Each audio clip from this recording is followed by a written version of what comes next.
चलो किसी दिन फिर दिखा दूंगा मूवी, ठीक है। लेकिन मूवी अब तभी दिखाऊंगा जब ये चैप्टर जो है तुम पढ़ करके सुना दिए तो एक मूवी कंफर्म। इस बार मैं तुमको एक राम्या मूवी दिखाऊंगा, बहुत तगड़ी है, ठीक है ना, अच्छा है ना।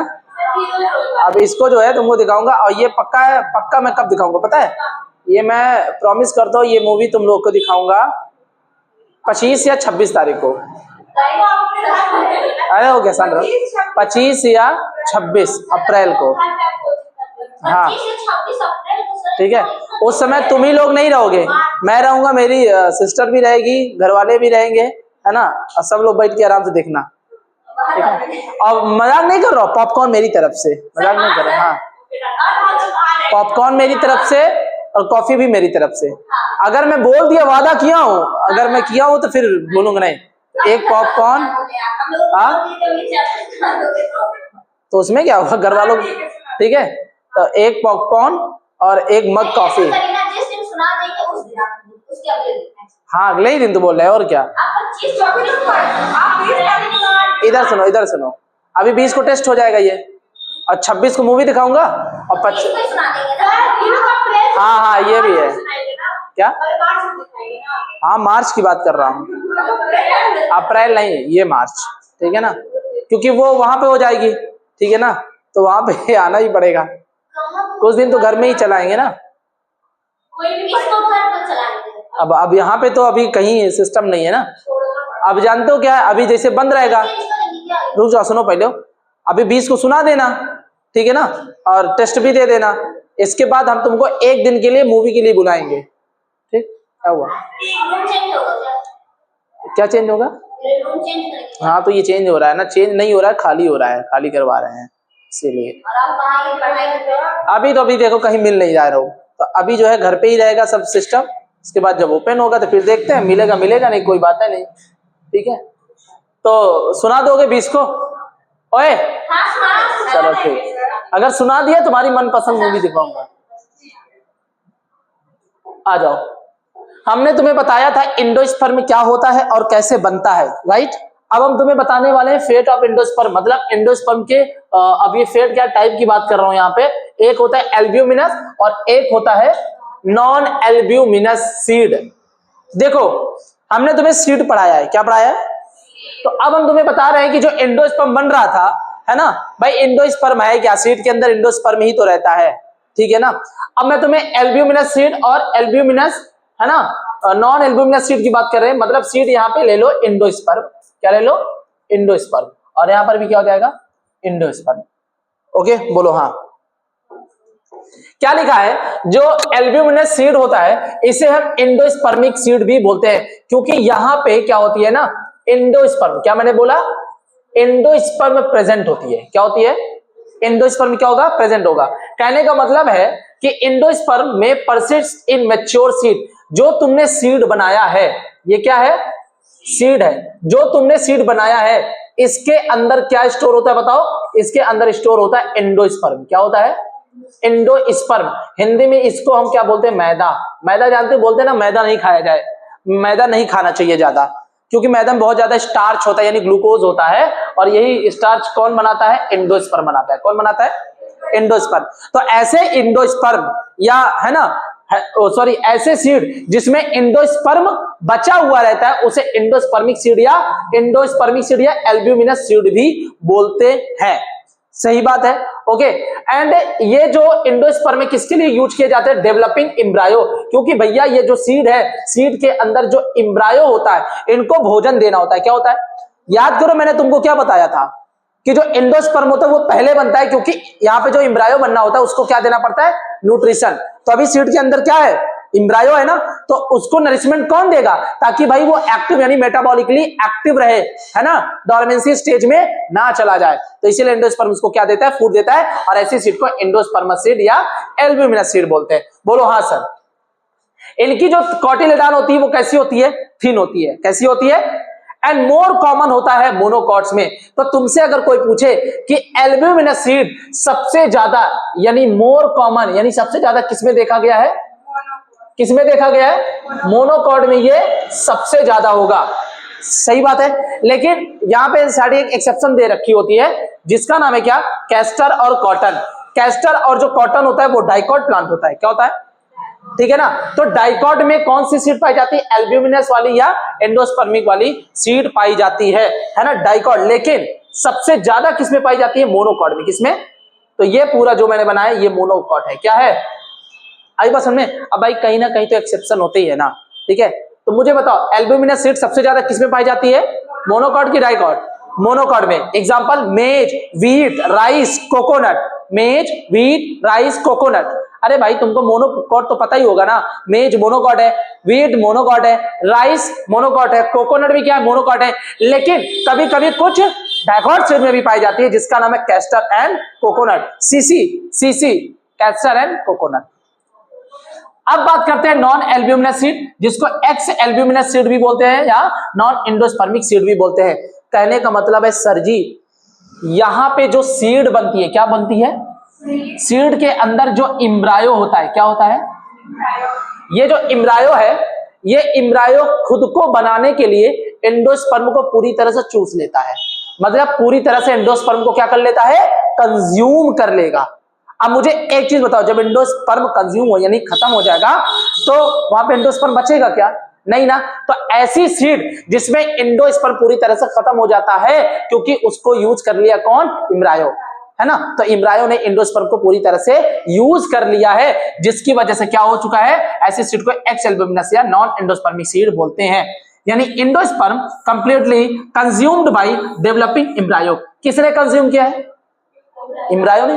अगर नहीं कंज्यूम करता, थोड़ा बहुत बचता तो ये होता, सही बात है ना। एंड यहां पे थिन है, क्या है, और यहां पे क्या होगा। अरे भैया यहां पे एक बात मुझे बताना, एक चीज बताना, यहां पे थिन क्यों है बताओ। क्योंकि अभी क्या है, इम्ब्रायो थोड़ा बहुत ही खर्चा किया है ना एंडोस्पर्म का, तो अभी पतला सा है, क्या है, इम्ब्रायो बेचारा थोड़ा सा पतला सा है। लेकिन इसमें इम्ब्रायो खा खा करके क्या हो गया है, मोटा हो गया है, ठीक हो चुका है, क्या हो चुका है, ठीक। और मैं तुम्हें बताऊं ये है ना थिन एंड फ्लेसी, इनके जो कॉटिलेडॉन होते हैं, क्योंकि तुम्हें पता है जो इम्ब्रायो मोनोकॉट डाइकॉट होते हैं, तो इनके जो कॉटिलेडॉन होते हैं वो थिक एंड फ्लेसी होते हैं, फ्लेसी है ना। एंड मोर कॉमन, क्या होता है, more common in dicot plant. तो more common in monocot albuminous seed, more common in dicot non albuminous seed. सही बात है ना। तो डाइकॉट में नॉन एल्ब्यूमिनस और मोनोकॉट में एल्ब्यूमिनस। यहां पे देखो कुछ एक्सेप्शन है, जैसे आर्किड, आर्किड यानी मोनोकॉट की बात करते हैं, कुछ मोनोकॉट जैसे आर्किड में भी वो नॉन एल्ब्यूमिनस सीड पाई जाती है। और बाकी डाइकॉट जैसे सनफ्लावर, बीन्स, ग्राम, पी, ग्राउंडनट, इन सब में क्या पाई जाती है, नॉन एंडोस्पर्मिक सीड। नॉन का मतलब नहीं, एंडोस्पर्मिक का मतलब एंडोस्पर्म। ऐसी सीड जिसमें एंडोस्पर्म नहीं होती क्योंकि इम्ब्रायो ने उसको कंज्यूम कर लिया है। इसमें सबसे ज्यादा यानी मोस्टली या more common dicot, more common dicot, but exception in monocot, exception in some monocot, for example orchid. More common in monocot albuminous seed, यानी एंडोस्पर्म प्रेजेंट होते हैं क्योंकि इम्ब्रायो पूरी तरह से कंज्यूम नहीं कर पाती है। But exception in dicot, castor and cotton, castor and, simple बात, कोई दिक्कत नहीं ना। ओके आगे बढ़ जाओ। यहां देखो तुमको मैंने सीड पढ़ाया था, राइट, क्या पढ़ाया था। अब हम तुम्हें बताने वाले हैं पेरिस्पर्म, पेरिस्पर्मिक सीड क्या है, पेरिस्पर्मिक सीड। तो थोड़ा सा हम सीड पे चल देते हैं भाई, पेरिस्पर्मिक सीड होता क्या है, ध्यान से समझना इस बात को, ठीक है। पेरिस्पर्मिक सीड ऐसी सीड होती है, क्या मैंने बोला, पेरिस्पर्मिक सीड ऐसी सीड होती है जहां पे तुमने देखा था जो इम्ब्रायो सैक है, क्या है, या कह लो ओव्यूल के अंदर न्यूसेलस देखा था, न्यूसेलस। वो जो न्यूसेलस होता है ना, वो सीड के साथ क्या होता है, सीड के साथ ही ग्रोथ करने लगता है, मतलब सीड के साथ परसिस्ट रह जाता है। ऐसी सीड को हम क्या बोलते हैं, perispermic seed.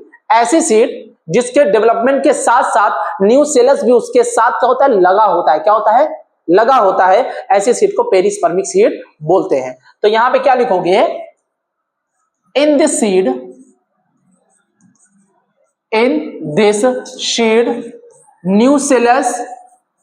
nucellus persists with seed during development, है ना। डेवलपमेंट, सीड के डेवलपमेंट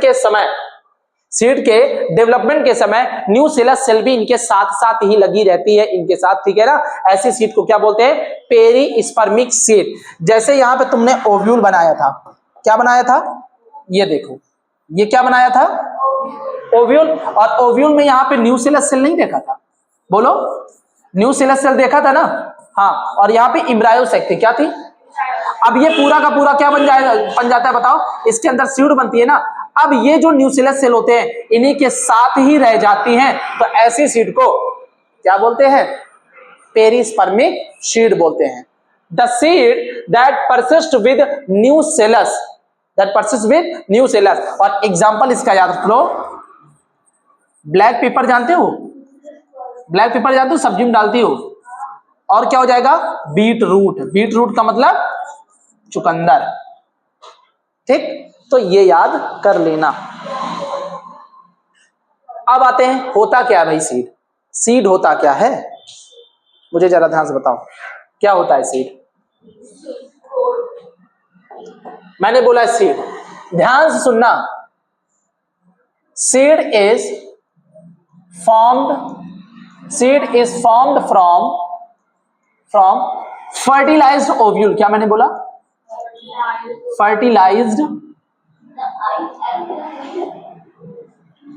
फर्टिलाइज्ड ओव्यूल, है ना।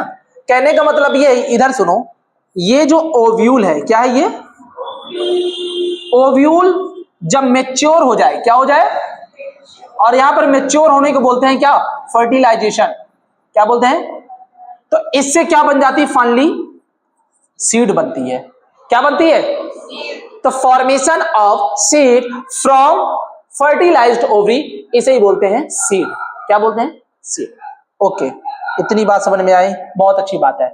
एक चीज बताओ, सीड में तुम लोग क्या क्या चीजें देखती हो, तुम सीड कोट नहीं देखती हो, सीड कोट देखती हो। जैसे यहां पे मैं दिखा रहा हूं तुमको सीड, इधर देखो, ये है चना, ये क्या है ना, इसके बीच में ये सेप्टा होती है, क्या होती है, ये है ग्राम यानी चना। ये बताओ, इस चने के बाहर ये क्या है, सीड कोट है, और इसके अंदर 2 कोटिलेडॉन होते हैं, बोलो हाँ। तो इसी कोटिलेडॉन में मेरिस्टेमेटिक सेल के साथ क्या प्रेजेंट होती, एम्ब्रायो, क्या प्रेजेंट होती इसके अंदर, सही बात है, बोलो हाँ। अब मुझे एक चीज बताना, क्या इसके अंदर एंडोस्पर्म नहीं होंगे, एंडोस्पर्म होते हैं, क्यों, एम्ब्रायो है, तो अगर थोड़ा बहुत भी एंडोस्पर्म यहाँ पे बचा हो सकता है ना। जैसे मोनोकॉट सीड में क्या होती है, एंडोस्पर्म होती है, तो यहाँ पे और क्या हो सकता है, एंडोस्पर्म भी होते हैं। बोलो हाँ सर, इतनी बात समझ में आ गई। तो सीड किससे बनता है बताओ, सीड बनता है फर्टिलाइज ओव्यूल, यानी ओव्यूल जब मैच्योर हो जाएगी, फर्टिलाइज हो जाएगी, तो क्या बनाएगी, सीड बनाएगी। और यहां पे मैं तुम्हें बता दूं, नंबर 1 पे होता है क्या, सीड कोट, 2 पे याद रखो एम्ब्रायो, और 3 पे होता है एंडोस्पर्म। मैं टाइप नहीं बता रहा हूं, इसमें क्या क्या होते हैं। तुम एक चीज बताओ, ओव्यूल में इंटेगुमेंट पढ़े थे, outer integument and inner integument. तो सबसे बाहर क्या होती है, आउटर इंटेगुमेंट, और सबसे अंदर क्या होती है, इनर इंटेगुमेंट, राइट। तो ये जो आउटर इंटेगुमेंट होती है, ये आगे जाकर के बनाती है टेस्टा, क्या बनाती है, और ये जो इनर इंटेगुमेंट होती है, ये बनाती है टेगमेना, क्या बनाती है, टेगमेन, ठीक है ना।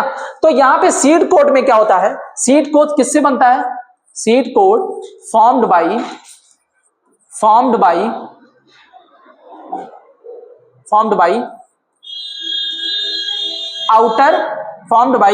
Outer testa and inner tegmen.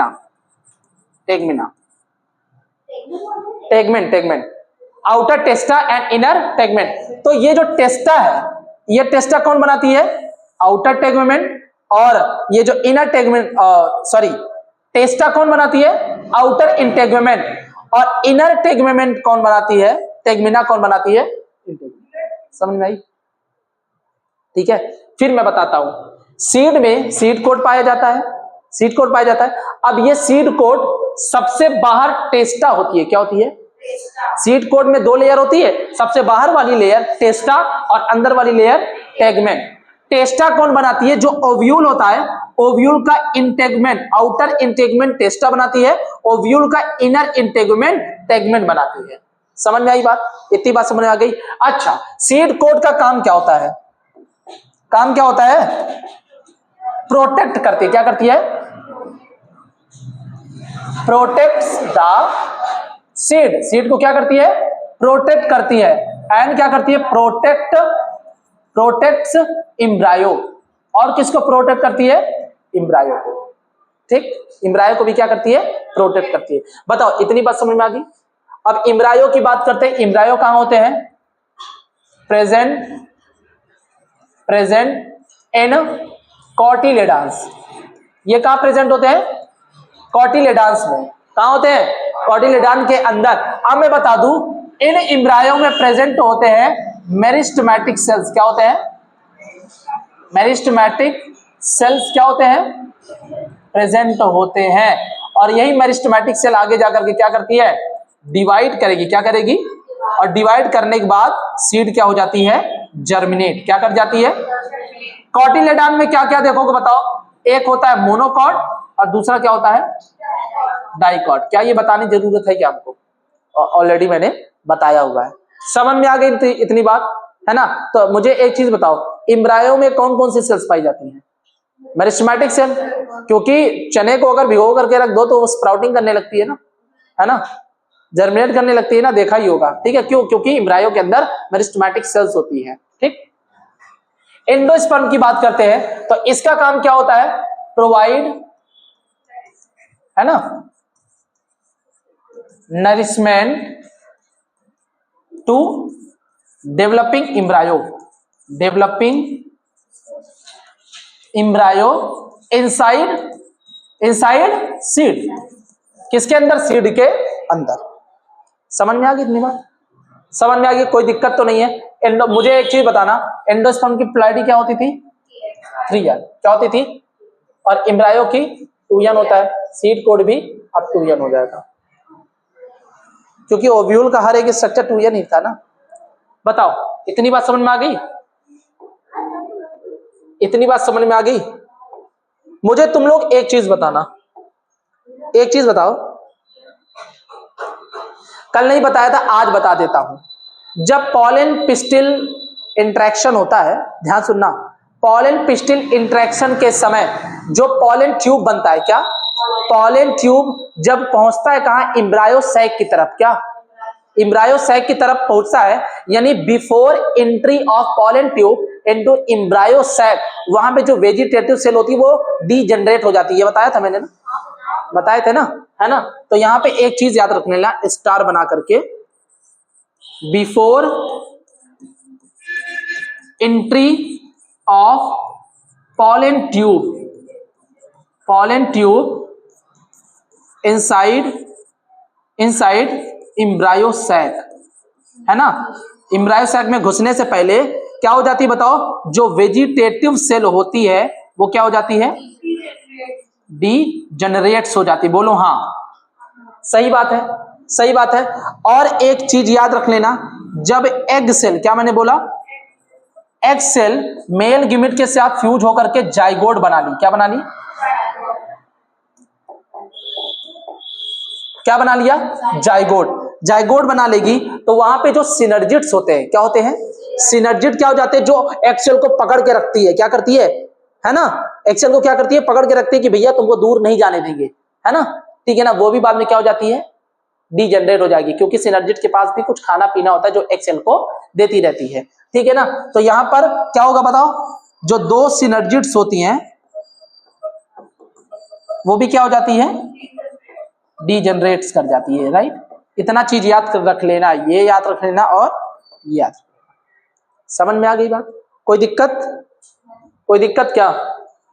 दुख दर्द? चलो एनसीईआरटी का डायग्राम देख लो। मोनोकॉट सीड का मतलब सीड विद वन कॉटिलेडॉन। कितने कॉटिलेडॉन के साथ? अब मुझे एक चीज बताना, इधर देखो, इधर मुझे एक चीज बताना, मोनोकॉट में, ओए मोनोकॉट में जो एक कॉटिलेडॉन है उसका नाम क्या होता है? मोनोकॉट में जो एक कॉटिलेडॉन है उसका क्या नाम रखे थे? उसका नाम था स्क्यूटलम। क्या नाम था? ये लिखा है स्क्यूटलम। क्या नाम है ना? अब ध्यान से देखना, ये मेज की सीड है। किसकी सीड है? मेज की। क्या है ये? भुट्टा जो आता है ना उसका एक दाना निकालना, यही है। ठीक है, इधर देखो, मेज के ऊपर एक लेयर चढ़ी होती है। क्या चढ़ी है? ये एक प्रोटेक्टिव लेयर चढ़ी होती है जिसको बोलते हैं एल्यूरोन लेयर। क्या बोलते हैं? तो ये कौन सी लेयर है? ये है एल्यूरोन लेयर। क्या होती है ना? तो यहां पे ये सबसे बाहर कौन सी लेयर है? Aleurone layer. और मैं तुम्हें बता दूं, ये एल्यूरोन लेयर प्रोटीनीशियस होती है। क्या होती है? प्रोटीनीशियस का मतलब होता है कि प्रोटीन से बना हुआ। किससे बना होता है? प्रोटीन से। इतनी बात समझ में आ गई? इतनी बात समझ में आ गई? तुमने कभी मकाई का एक दाना लेना, गीला एकदम वेट है ना, उसको दबाना, उसके साथ पच्चे से बाहर निकल आता है ना कुछ रस जैसा, वो स्टार्च होता है। क्या होता है? और वो स्टार्च किससे बना होता है? एंडोस्पर्म से। किससे? तो यहां पर ध्यान से देखो, जो मेज होता है, मेज का जो दाना होता है, उसका सबसे ज्यादा जो भाग होता है वो किसका होता है? एंडोस्पर्म का। किसका होता है? तो ये क्या है? एंडोस्पर्म। और इसमें होता है स्टार्च। क्या होता है? क्या होते हैं? स्टार्च होते हैं। तो तुम सबसे ज्यादा उसमें क्या खा रहे हो? स्टार्च खाते हो। क्या खाते हो? और उसमें जो एक कॉटिलेडॉन ये यहां से लेकर के इतना जो दिखता है, इसे हम स्क्यूटलम बोलते हैं। और यहां पे देख सकते हो, यहां पे क्या है? कोलियोप्टाइल है। कोलियोप्टाइल को कौन का? कोलियोप्टाइल क्या कवर करता है? प्लूम्यूल को कवर करेगा, जिससे प्लूम्यूल से आगे क्या बनेगा? शूट बनेगा। और यहाँ पे रेडिकल है, रेडिकल से रूट बनता है। और ये जो रूट होती है किससे कवर्ड होती है बताओ? कोलियोराइजा से। किससे कवर्ड होती है? कोलियोराइजा से। लेकिन इसके टिप पर एक कैप पाया जाता है, इसको जिसको बोलते हैं रूट कैप। क्या बोलते हैं? ताकि जब ये गर्त में जाए तो रूट को चोट ना पहुंचे। बताओ भाई, मोनोकॉट सीड और डाइकॉट सीड पता चल गया है? मोनोकॉट जिसमें एक, कल मैंने व्हीट वूट बताया था ना, ये देखो मोनोकॉट ही तो है। व्हीट, एग्जाम्पल क्या होगा? व्हीट, राइस, मेज, है ना, और जैसे जौ हो गया, है ना, बाजरा हो गया, तो यही सभी होते हैं। बताओ, इतनी बात समझ में आ गई? अब बात करते हैं डाइकॉट सीड। डाइकॉट सीड क्या होती है? Seed with two cotyledons. सही बात है, दो कॉटिलेडॉन्स होते हैं। क्या होते हैं? दो। इधर सुनो, किसमें? इधर सुनो, डाइकॉट सीड में कितने कॉटिलेडॉन्स होते हैं? डाई का मतलब दो, कॉटिलेडॉन्स का मतलब कॉटिलेडॉन। ठीक है, देखो इधर देखो, ये चाहिए ग्राम है। ये क्या है? ग्राम यानी चना है। ठीक है, ग्राम में ये तुम देखते हो, इधर देखो, ये जो गोला गोला दिखता है इसको हाइलम बोलते हैं, और इसके पोर को माइक्रोपाइल बोलते हैं। क्या बोलते हैं? माइक्रोपाइल। जब तुम चने को पानी में डालते हो ना, तो इसी से, क्या मैंने बोला? इसी से वाटर इंटर करता है। क्या करता है? वाटर इंटर करता है, और अंदर जो डाइकॉट कॉटिलेडॉन्स होते हैं, जो इम्ब्रायो होते हैं, उसको भिगो देता है, जिसकी वजह से सेल क्या कर जाती है? अंदर इम्ब्रायो की सेल क्या हो जाती है? फूल जाती है, पानी भर जाता है। यानी यहाँ पे क्या हुआ? एंडोसाइटोसिस हुई है। क्या हुई है ना? पानी भर जाएगा तो चना क्या हो जाएगा? फूल जाएगा। क्या हो जाएगा? और जिसकी वजह से जो सीड कोट होती है वो कमजोर पड़ जाती है। क्या हो जाती है? मुलायम हो गई ना, खा लेते हो। सही बात है। तो दो कॉटिलेडॉन, एक ये और दूसरा, एक ये, इधर देखो, एक ये दूसरा ये। अब ध्यान से देखना, चने को जब बाहर देखते हो तो यहां से कुछ ऐसे स्ट्रक्चर निकलते हैं, बोलो हाँ, वो प्लूम्यूल का होता है ना। और यही प्लूम्यूल आगे जाकर के मैंने बताया शूट बनाती है, और रेडिकल से रूट बनता है। एग्जाम्पल क्या याद रखोगी? ग्राम, पी, ग्राउंडनट, है ना, और क्या ले सकते हो? बहुत सारे हैं, मूंग है, बीन है। ठीक, डाइकॉट सीड भी पता चल गया कि नहीं? पता चल गया? कोई दिक्कत?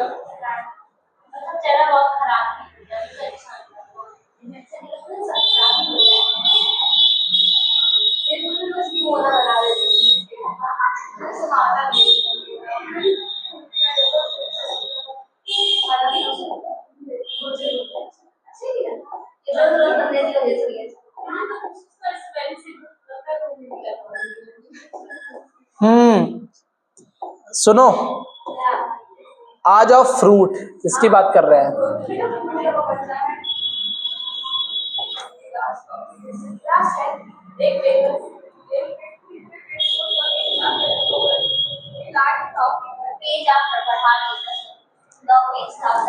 एक चीज बताना, ओव्यूल को फर्टिलाइज करवा करके तुमने बना दिया सीड। अब यहाँ पे जो फ्रूट होता है वो किससे बनता है? ओवरी से। अमरूद खाते हो? अमरूद खाते हो? आम खाते हो?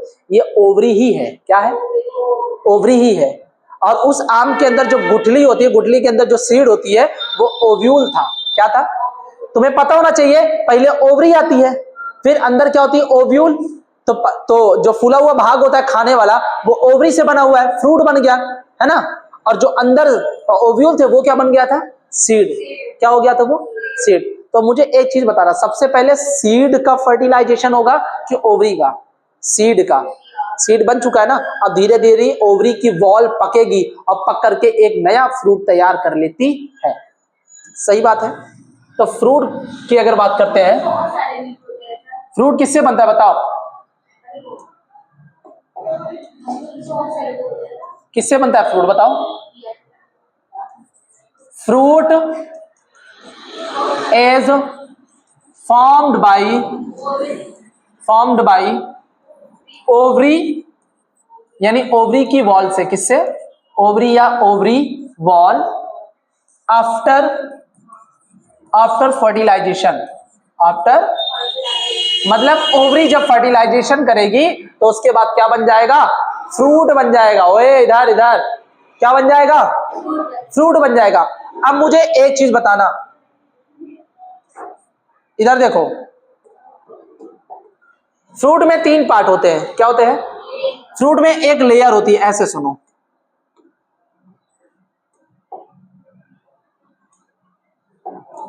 Fruit is formed by ovary, या यहां पे कह लो ओवरी वॉल, है ना। एंड यहां पे क्या लिख लेना, फ्रूट के पास एक वॉल होती है जिसका नाम है पेरिकार्प। क्या नाम है? पेरिकार्प, है ना। ये कैसी होती है? थिक एंड फ्लेसी होती है। फ्लेसी का मतलब रसीला, गुद्देदार एकदम, है ना। फ्लेसी या रसीला। अब सुनो, ये जो पेरिकार्प होती है, पेरिकार्प की बात करते हैं तो इनमें 3 आते हैं। एक होता है एपिकार्प। क्या होता है? और दूसरा होता है मीजोकार्प। क्या होता है? और फिर इंडोकार्प। क्या होता है? इंडोकार्प। सबसे बाहर एपिकार्प, है ना, जो फ्रूट की एक वॉल है, यानी फ्रूट को, मीजोकार्प को कवर रखती है, ठीक है ना। और मीजोकार्प ये खाने वाला हिस्सा होता है जो फ्लेसी होता है, मोटा होता है, थिक होता है। और इंडोकार्प ऐसा एरिया होता है जहां पे सीड होती है। क्या होती है? सीड प्रेजेंट होती है। तो ये बताओ, फ्रूट का फंडा समझ में आ गया तुमको? लो भाई, एक फ्रूट बना लो। इधर देखो, ये एक फ्रूट बना लो। ये क्या है? फ्रूट है। फ्रूट में सबसे बाहर क्या होती है? एपिकार्प।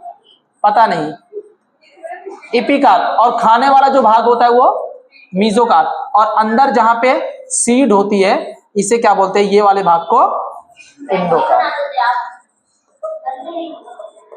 ठीक है? क्या कही? तो मैंगो भी बनाएंगे ना आगे।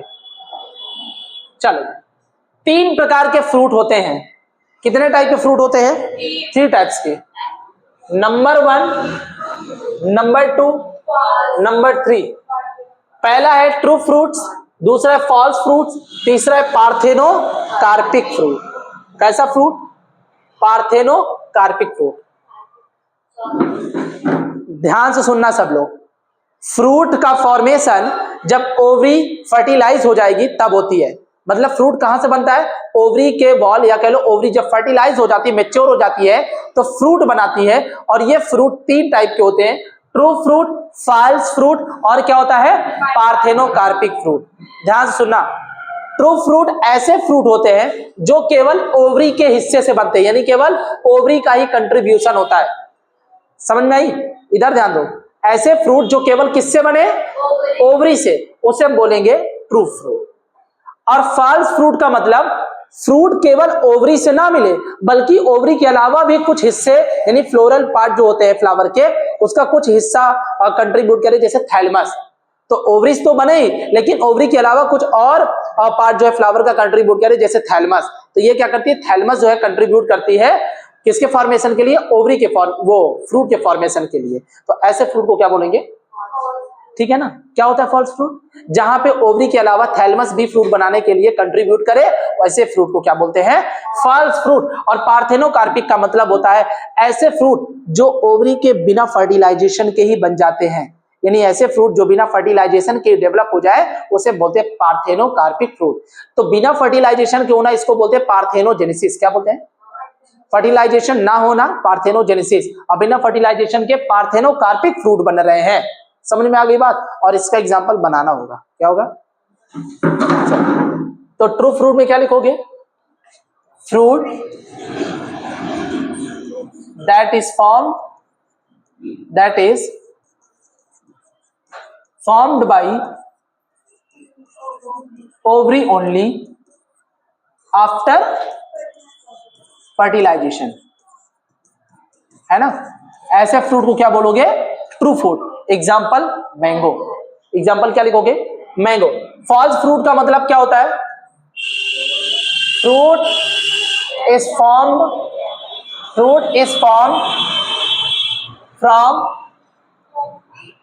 from ovary but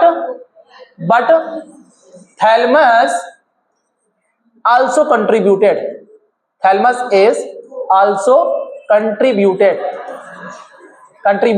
यहां पे ओवरी के अलावा जो अदर पार्ट होते हैं जैसे थैलमस भी यहां पे कंट्रीब्यूट करते हैं ऐसे फ्रूट को बनाने के लिए, जिसको हम बोलते हैं फॉल्स फ्रूट। एग्जांपल क्या हो जाएगा, एप्पल, पियर्स, कैस्यू, स्ट्रॉबेरी। ये 4 एग्जांपल याद कर लेना। एप्पल, पियर्स, है ना, पियर मतलब नाशपाती, है ना, एप्पल, सेब, कैजू, काजू, स्ट्रॉबेरी। ओके, समझ में आ गई इतनी बात। और पार्थेनोकार्पिक फ्रूट का मतलब होता है डेवलपमेंट ऑफ फ्रूट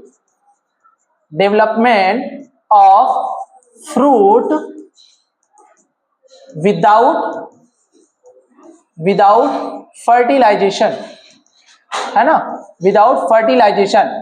तो यहां पे बिना फर्टिलाइजेशन का मतलब क्या होता है, पार्थेनोजेनेसिस करती है। क्या करती है, पार्थेनोजेनेसिस हुआ है यहां पे, है ना। और ये फ्रूट कैसे होते हैं, सीडलेस। क्या कर रही है, ये कैसे फ्रूट होते हैं, सीडलेस होते हैं, सीडलेस फ्रूट, यानी इसमें बीज नहीं पाई जाती। ठीक, किसके कॉलेज की, तुम कॉलेज कहाँ हो, कॉलेज जा रही हो, कॉलेज जाओगी उसके लिए परेशान हूं। चलो, तो एग्जाम्पल क्या हो जाएगा इसका, क्या होगा, पक्का, ठीक है। तो एक चीज मैं बता देता हूं, केले में सीड होती है, पता है, वो आगे जाकर के हाँ सुनो, केले में सीड होती है, ठीक है ना। हमने लिखा है इसलिए क्योंकि बाद में वो सीड खत्म हो जाती है, डिसॉल्व हो जाती है, सीडलेस फ्रूट बनता है, ठीक है। चलो भैया, तो इधर चलो, ट्रू फ्रूट, फॉल्स फ्रूट क्या होता है, पार्थेनोकार्पिक फ्रूट क्या होता है, समझ में आ गया, समझ में आ गया बड़े अच्छे से। तो मुझे बताओ, व्हाट इज ट्रू फ्रूट, जो केवल ओवरी से बने। एग्जाम्पल मैंगो, एक एग्जाम्पल याद रखना, एनसीईआरटी में एक ही है इसीलिए। फॉल्स फ्रूट का मतलब ओवरी के अलावा भी, यानी थैलमस भी इसमें कंट्रीब्यूट करता है। Apple, pears, cashew, strawberry. Example बता ही दिया। पार्थेनोकार्पिक का मतलब होता है जो बिना फर्टिलाइजेशन के बन जाए, यानी पार्थेनोजेनेसिस के थ्रू बने। सीडलेस फ्रूट होते हैं, बीज नहीं होती है। Example banana, example. अब ये सबसे मोस्ट इंपॉर्टेंट याद रख लो, drupe fruit, most important drupe fruit. अरे और कुछ नहीं करना है भाई। ड्रुप फ्रूट में क्या होता है, ऐसे फ्रूट जिनमें जो पेरिकार्प होते हैं वो थिक और फ्लैसी होते हैं, जैसे इपिकार्प। मैंने क्या बोला, ऐसे फ्रूट जिनमें सबसे बाहर क्या हो, इपिकार्प। क्या हो, ऐसे, इधर देखो इधर, ऐसे फ्रूट जिसमें क्या हो, बाहर इपिकार्प, यानी आउटर सबसे क्या है, इपिकार्प, फिर अंदर क्या है, मीजोकार्प।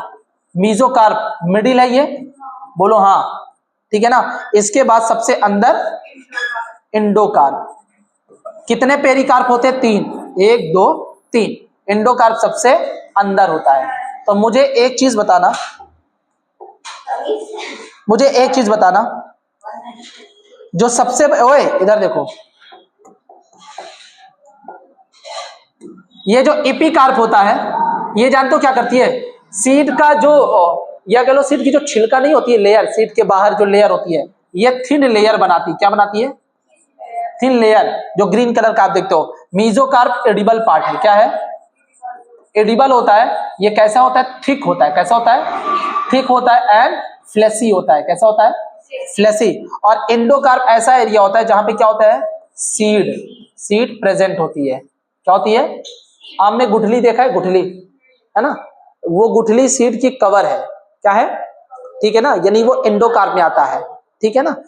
अब इसका एग्जाम्पल याद रख लेना, ड्रूप फ्रूट में इसका एग्जाम्पल लिखा भी है, मैंगो। तुमसे कोई पूछे मैंगो क्या है? Drupe fruit. मैंगो क्या है?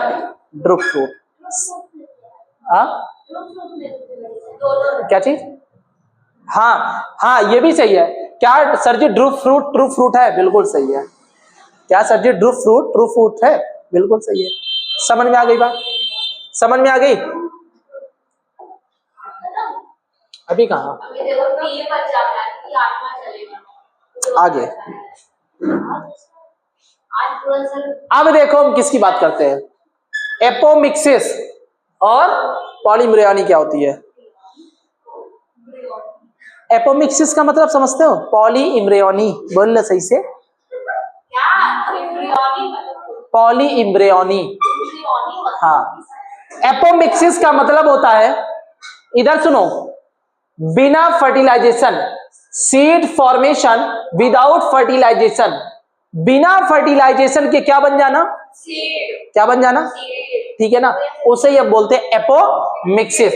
अब एक चीज बताओ, जहां पर फर्टिलाइजेशन नहीं होता है वहां पर रिप्रोडक्शन कहलाता है एसेक्सुअल। क्या कहलाता है? क्या कहलाता है? इसका मतलब सर जी जो आपने पार्थेनोकार्पिक फ्रूट बनाया था वो भी एसेक्सुअली बना था। क्या हुआ था? एसेक्सुअली बना था। तो यानी कि एपोमिक्सिस क्या है? एक टाइप का क्या है? एसेक्सुअल रिप्रोडक्शन ही होता है। समझ में आई बात? क्या होता है जिम्मी बताओ, एपोमिक्सिस क्या होती है? बहुत अच्छे, एसेक्सुअल रिप्रोडक्शन मेथड यहाँ पे लग रहा है। और इसका एग्जांपल ग्रासेस और एस्टेरेशियाई के जितने भी फैमिली के क्या आते हैं, प्लांट्स आते हैं, ये इसके एग्जांपल हो जाएंगे। अब मैं बात करूंगा पॉलीम्ब्रियोनी। किसकी बात करूंगा? पॉलीम्ब्रियोनी। पॉली का मतलब जानते हो क्या होता है? बहुत। पॉली का मतलब, और इम्ब्रायोनी का मतलब इम्ब्रायो। इम्ब्रायोनी का मतलब, ठीक है, जब सीड के अंदर बहुत सारे इम्ब्रायो बन जाए। क्या मैंने बोला? जब, हाँ, सीड के अंदर क्या बन जाए? बहुत सारे इम्ब्रायो बन जाए तो उसको क्या बोलते हैं? पॉली। तो many embryo found in a seed is called polyembryony. ये कैसे बनता है पता है तुम्हें? पता है जो न्यूसेलर सेल्स, यानी जो न्यूसेलर सेल्स होती है, some time nucellar cells start dividing and embryo sac and in, किसमें? In embryo sac and develop into embryo. ध्यान सुनो, ये सीड है, ये क्या है? और इसके अंदर ये क्या है? ये है भैया आपका सीड, और ये है आपका इम्ब्रायो। क्या है? इम्ब्रायो। ठीक है, अब ये इम्ब्रायो डिवाइड करेगी। क्या करेगी? देखो बहुत सारी इम्ब्रायो बन गई ना, बहुत सारी इम्ब्रायो बन गई। तो जब एक सीड के अंदर जो इम्ब्रायो होता है डिवाइड करने लगे तो उसे हम क्या बोलते हैं? ठीक है ना, यहाँ पे क्या लिखा है? New seller sales. क्या लिखा है? क्योंकि याद करो ओव्यूल के अंदर न्यू सेलस थे। क्या थे? क्या थे? और उनमें से एक new cells megaspore mother cell कहलाया था, एक सेल को। ठीक है ना, कोई आगे जाकर वही तो सीड बनाए थे, लेकिन कुछ न्यू सेलस जो बोलते हैं वो फिर डिवाइड करती है, बहुत सारे इम्ब्रायो को बना लेती हैं, है ना। Each ovule contain many embryo.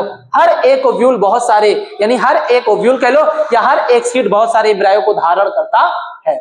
Example याद रखोगे? बोलो हाँ याद रखेंगे। नहीं याद रखोगे? Citrus plant. क्या? सिट्रस प्लांट, नींबू, संतरा, मौसम्बी, देखा उसमें बहुत सारे सीड भी होते हैं ना। अब बहुत सारे क्या हो जाएंगे?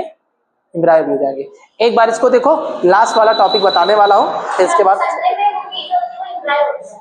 बीज नहीं, बीज के अंदर इम्ब्रायो होता है ना, बहुत सारे। ठीक है, अच्छा बताओ, ये जो नींबू होता है, नींबू क्या है? मल्टी ओव्यूलरी है कि मोनो ओव्यूलरी? मल्टी ओव्यूलर है ना, क्योंकि बहुत सारे ओव्यूल थे और बहुत सारे क्या बन गई उसमें सीड। बोलो हाँ समझ में आ गया। हाँ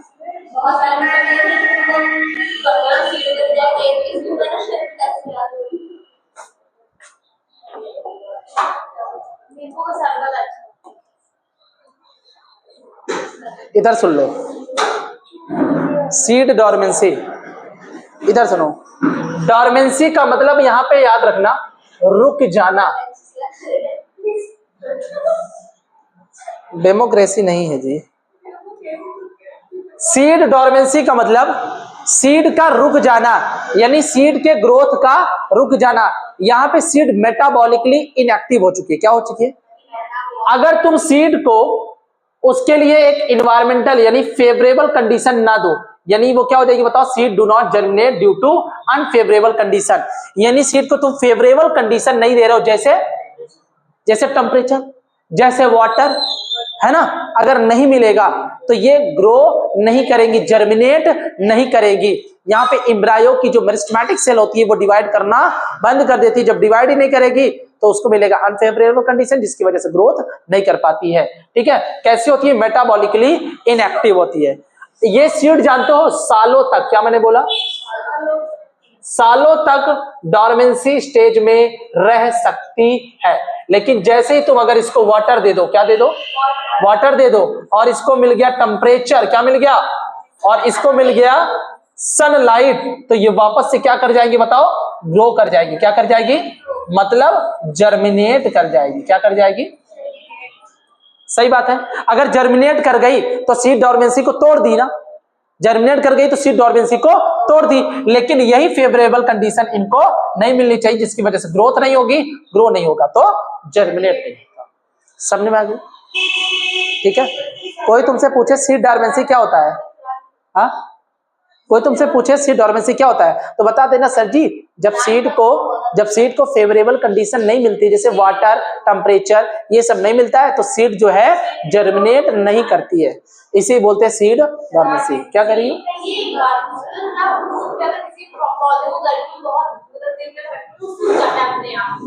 उसे बोलते हैं ट्रांसपिरेशन। क्या बोलते हैं? जब बहुत ज्यादा धूप में रख दोगी ना, ट्रांसपिरेशन का मतलब ये होता है कि जो प्लांट में वाटर भरा होता है ना लीफ में, वो जानते हो क्या हो जाएगी? वाष्प बन करके उड़ जाती है। क्या हो जाती है? वाष्प बन के क्या हो जाती है? उड़ जाती है। इसी वजह से पत्तियां क्या हो जाती है? सूख जाती है। इसीलिए पत्तियों को धूप में तो रखो, बट इतना भी नहीं। अगर धूप में रखते हो तो वाटर भी उसको प्रॉपर अमाउंट में देते रहो, ताकि ट्रांसपिरेशन होता जाए और पानी भी मिलता जाए। और रखना भी काहे को है? ठीक है ना, साइड पे रखे रहो, मिट्टी भीगा रहना चाहिए। ठीक है, इसलिए ताकि पानी भी उसको मिलता रहे, रूट एब्जॉर्ब करती है ना वाटर को। आज का last, seed viability. Seed viability का मतलब जानते हो क्या होता है? कि सीड के लाइफ स्पैन की बात कर रहा है। क्या? Life span. तो यहां पे याद रखो, period of time for which seeds retain ability to germinate. समझना, ये सीड का एक ऐसा पीरियड होता है जहां पर सीड वापस से क्या होती है? एबल हो जाती है जर्मिनेट करने के लिए। क्या करने के लिए? तो सीड के बनने से लेकर के उसके जर्मिनेट होने का जो समय होता है उसको बोलते हैं सीड वायबिलिटी।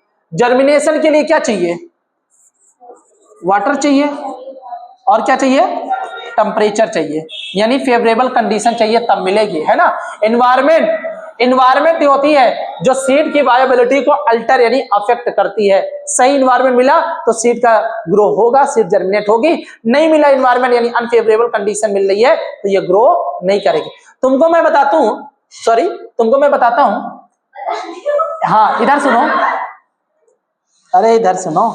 लुपिनस आर्किटस एक ऐसी सीड है जो 10,000 साल तक डॉर्मेंसी स्टेज में रुकी थी। यानी सुनो, लुपिनस एक ल्यूपाइन, क्या? ल्यूपाइन एक प्लांट है ना। इसकी जो सीड है, लुपिनस का साइंटिफिक नेम क्या होता है? लुपिनस आर्किटस। इसका सीड 10,000 साल से डॉर्मेंसी स्टेज में था। क्या था? यानी अनफेवरेबल कंडीशन में था। जब उसको फेवरेबल कंडीशन दिया गया तो वो 10,000 साल बाद भी क्या हो गई? ग्रोथ हो गई, यानी वो जर्मिनेट कर गई। तो तुमसे पूछ सकता है ऐसी कौन सी सीड थी जो 10,000 साल तक डोरमेंसी स्टेज में रहने के बाद भी जर्मिनेट कर गई फेवरेबल कंडीशन के साथ? कौन है? ल्यूपाइन या ल्यूपिनस आर्किटस, इसकी सीड थी। अब एक सीड और है जो 2000 साल ईयर्स 2000 ईयर्स 10,000 2000 साल तक यानी डोरमेंसी स्टेज में थी, उसके बाद क्या हो गई? जर्मिनेट कर गई। डेट पाम, खजूर। Scientific name phoenix डेक्टाइलिफेरा।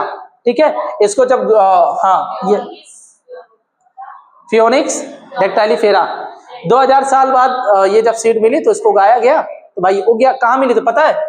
King Herod's palace है, उसी के पास में ये मिला था। किंग हेरोड्स पैलेस साइंटिस्ट ने देखा एज ए फॉसिल की तरह मिला, उगाया गया तो ये मिल गया। ठीक है, 2000 साल। डेट पम कितने हजार साल पुराना था? और फियोनिक वो लुपाइन आर्किटेक्ट सीड का 10,000 साल। ठीक है, तो डोरमेंसी भी ऐसा नहीं वापस ना आए, बट उसको चाहिए फेवरेबल कंडीशन। कौन बोला कौन बोला? बस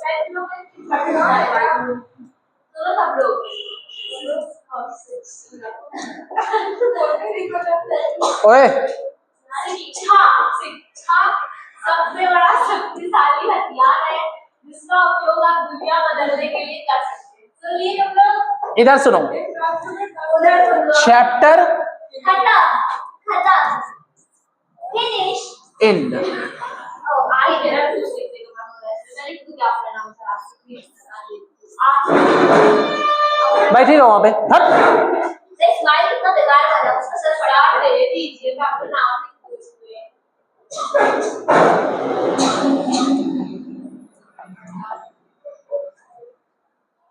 ठीक है, चलिए अपना लो चला लो, तुम भी गरीब क्या याद रखोगे।